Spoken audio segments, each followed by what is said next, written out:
আসসালামু আলাইকুম। তো বেডসোরটা কি আজকে সেটা নিয়ে আলোচনা করব। বেডসোর কাদের হয়? যাদের বয়স্ক মানুষ বা প্যারালাইসিস করছে বা অনেক দিন ধরে যারা বিছানায় থাকে, হুম, তাদের কিন্তু বেডসোর হওয়ার সম্ভাবনা খুবই বেশি হয়। এটা কারণ কি?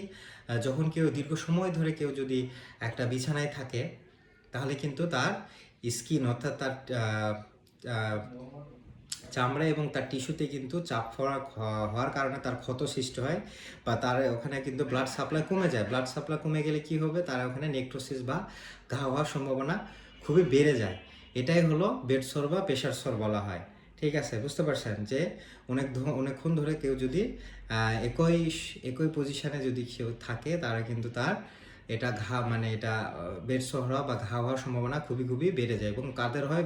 বয়স্ক মানুষের, কেউ যদি স্ট্রোক করে বা প্যারালাইসিস হয়ে বিছানায় থাকে, তাদের কিন্তু হওয়ার সম্ভাবনা খুবই খুবই বেড়ে যায়। ঠিক আছে, আর একটা কি তো বেড সোর হওয়ার প্রতিরোধটা কি? প্রতিরোধ কি করতে পারবো? ওই যে বললাম, পোস্টার চেঞ্জ করতে হবে। যদি ডানে থাকে 2 ঘন্টা পর পর বামে করাইতে হবে, বামে থাকলে ডানে, এরকম পোস্টার চেঞ্জের মাধ্যমে এটা সে করতে পারে।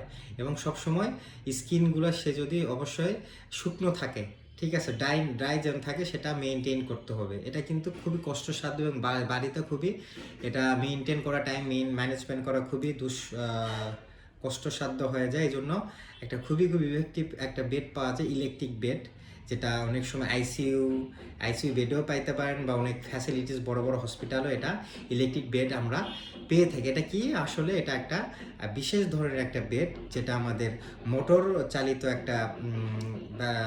একটা বেডের মাধ্যমে এটা হয়ে থাকে। ঠিক আছে, তো এটা সাধারণত কি করে? এটা সাধারণত পোস্চার, এই যে ওই যে বললাম যে ওই পজিশন চেঞ্জ করার জন্য এটা মেইনলি হয়ে থাকে।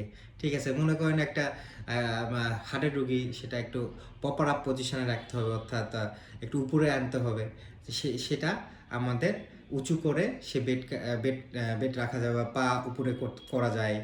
বা আপনি হলো এমন পজিশনে রাখছেন যে রুগীকে নিচে নামবেন বা উপরে নামাবেন, আপস ডাউনস করা যায়। মানে আপনার মানে অ্যাডজাস্ট করার জন্য ওটা বেডটা খুবই খুব ইফেক্টিভ। এবং ওটা ওখানে যে ফর্মটা দেয়, ওটা ওই ওই স্কিন বা ওই যে আমি বললাম যে টিস্যুর উপর খুবই মানে কাজ করে না, মানে অত চাপ পড়ে না। এই চাপ না পড়ার কারণে কিন্তু তার কিন্তু বেড সোর হওয়ার সম্ভাবনা খুবই কম হয়। এই জন্য এর ইলেকট্রিক বেড নিতে সকলে বলা হয়, যারা অনেক দিন ধরে বিছানায় শুয়ে থাকে, বয়স্ক রুগী বা প্যারালাইজড হয়ে শুয়ে আছে, তাদের কিন্তু ইলেকট্রিক বেড খুবই খুবই ইফেক্টিভ।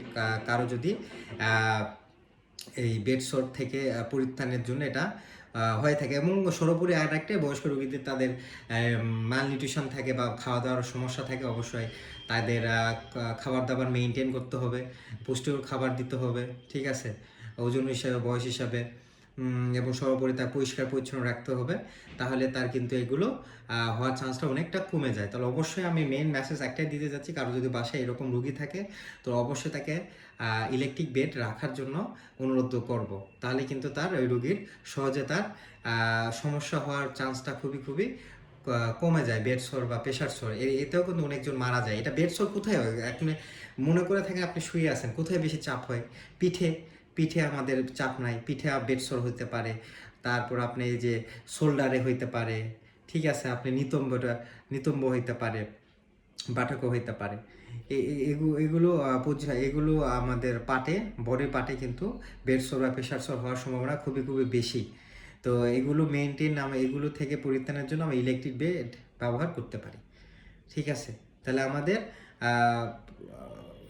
পরিবারের বড় যেটা যে আছে, তার যেন সমস্যা না থাকে, এটা আমাদের দেখার জন্য এগুলো আমাদের মেনটেন করতে হবে। তো ভালো থাকবেন, সুস্থ থাকবেন। আসসালামু আলাইকুম।